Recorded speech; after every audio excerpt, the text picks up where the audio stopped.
Hello, my name is Brittany and you're watching my channel, Brittany, She, etc. Today, the woman we are going to be discussing is a woman you are most likely already familiar with, Jennifer Hudson. Jennifer has had an amazing career that is still flourishing to this day, which we will be discussing, but we will also be talking about Jennifer's family tragedy. On October 24th of 2008, Jennifer's entire family was taken from her, and as hard as it is to talk about, it is important that everyone understands how incredibly strong Jennifer has had to be throughout her life.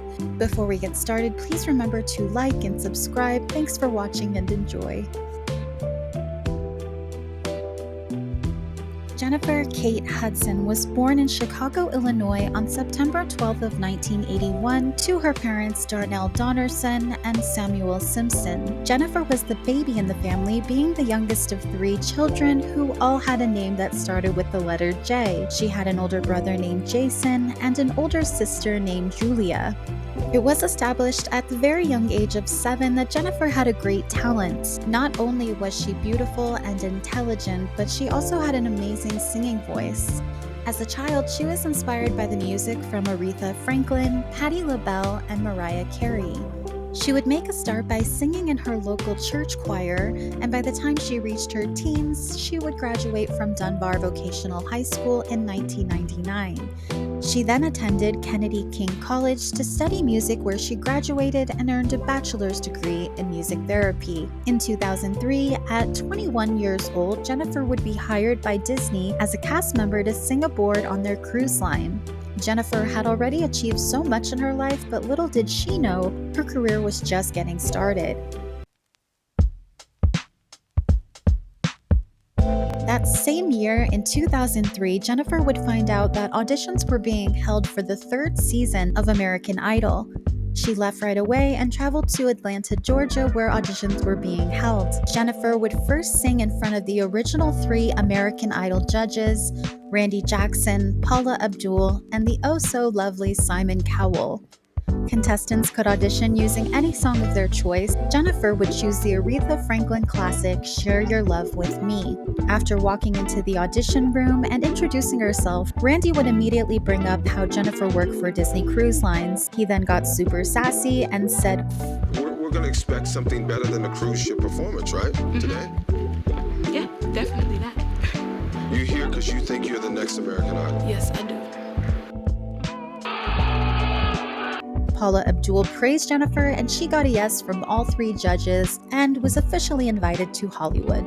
For the entirety of the competition, Jennifer would glide through every step of the audition process. Week after week, America got to know Jennifer better, and they fell in love with not only her voice, but with her as well. Jennifer would go on to place 7th on the show, which at the time was the biggest shock in American Idol history.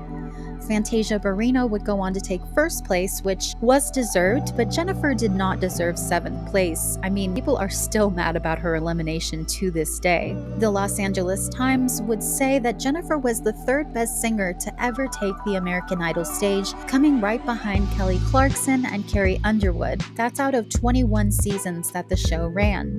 In the coming years, Jennifer achieved many accomplishments, and she would officially be signed to a record deal with Arista Records in 2006.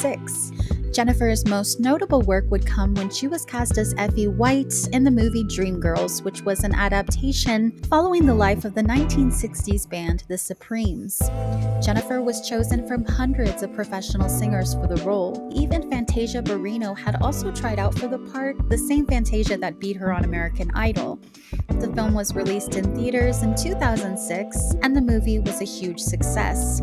Everyone was blown away by Jennifer's performance, and Jennifer would take home an Academy Award for Best Supporting Actress. Her acting was in overdrive, and her career was soaring, but Jennifer wanted to get back into the studio to focus once again on her music. She recorded her first album titled Jennifer Hudson, and the first track would be released in 2008, which was titled Spotlight. The second song was set to be released shortly after, but would immediately be put on hold. A huge tragedy would strike down on Jennifer, and not only would the music stop, but so would Jennifer's whole world. As mentioned earlier, Jennifer had a sister named Julia, and it was well known in the Hudson family that Julia had just been through a terrible divorce with her ex-husband.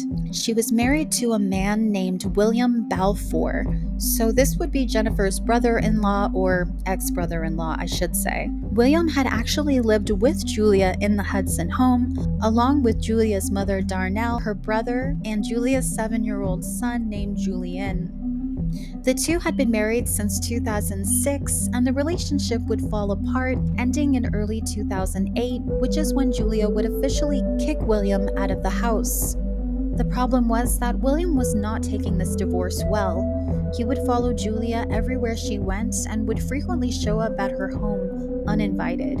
Sometimes the Hudson family did not even know he was there because when night came, he would drive around their neighborhood and stalk the home. It was October 24th, 2008, and it was also the morning after Julia had just celebrated her birthday. William had decided to invade Julia's personal privacy and drive by the house once again unannounced. When he did, he spotted a bouquet of flowers along with balloons by the front door. When he got closer, he noticed a note attached which was addressed to Julia. He opened the note and found out that the gift was from Julia's new boyfriend that he knew nothing about.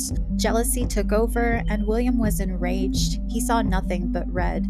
He went back to his car and waited for Julia to leave the house to her work shift as a bus driver. Once she left, William would approach the home again, this time with a handgun. William gained entry to the home and was met with Jen and Julia's mother, 57-year-old Darnell Jason. This is when a horrific scene would begin. William entered the home and shot their mother Darnell, as well as their 29-year-old brother Jason, while he was sleeping. He then kidnapped Julia's 7-year-old son Julian and fled the scene with him in Jason's stolen SUV. An Amber Alert was put out and a search for the child would ensue. 3 days later, police would finally find the abandoned vehicle, which was located only a couple of miles away from the Hudson home. To their shock and horror, they found the body of young Julian in the front seat of the SUV, which is so incredibly sad. That's really all I'm going to say on it because it's honestly just too upsetting. I can't even begin to imagine what kind of person could do something like that to an innocent child. Luckily, William never pursued Julia and she would live, but it felt as if William wanted to torture Julia by taking away everything that mattered to her. When Jennifer found out, she of course was devastated. Her whole family had been wiped out over absolutely nothing. Many of us have experienced losing a family member or a loved one, but imagine losing 3 of them all at the same time.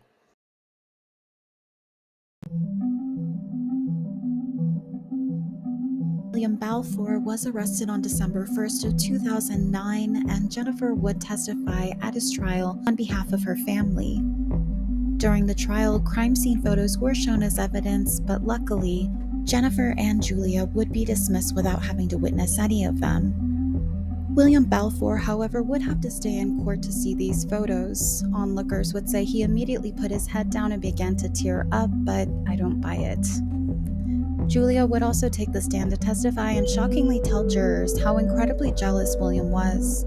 She even said that he was jealous of her own son, Julian. He hated it when she did something as simple as kissing her own son. Balfour would be allowed to make a statement and address the court.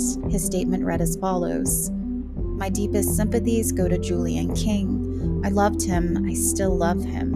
It was said that Balfour never looked directly at the Hudson family at any time during court, not even during his statement. After Balfour spoke, the judge would give a response and pretty much tear apart his statement, saying that his claims that he loved Julian were an insult to all of us. He continued, "Julian shared his life with you. For sure, he looked up to you." Then the judge became emotional. "Your heart is an Arctic night, and your soul is as barren as dark space." On July 24th of 2012, William Balfour was sentenced to 3 consecutive life sentences for committing the murders, as well as 120 days in jail for home evasion and kidnapping charges. Balfour was placed in a 40-year-old prison in Pontiac, where he lives with 1,500 of the most dangerous men in the state of Illinois. To this day, he still lies about committing the murders. He claims that out of 81 witnesses to testify at his trial, all 81 of them were lying. Right. Jennifer and Julia Hudson are both amazing and strong women, and even though they found the strength to push past this drama, there will forever be a hole in their hearts, and I really feel terrible for both sisters as well as their entire family. Jennifer would go on to continue with her career, which is so great. I'm so glad she didn't allow this whole thing to hold her back. She is incredibly strong, and when you watch her on TV today, you would never even know the amount of trauma that she has been through. I know this was a heavy story, and I know that it's hard to listen to, but I do think it is important to hear these stories. That way we hold on tighter to who and what we have in our lives. That is all for today. If you would like more stories about women, please subscribe and like, and I will see you next time. Ciao.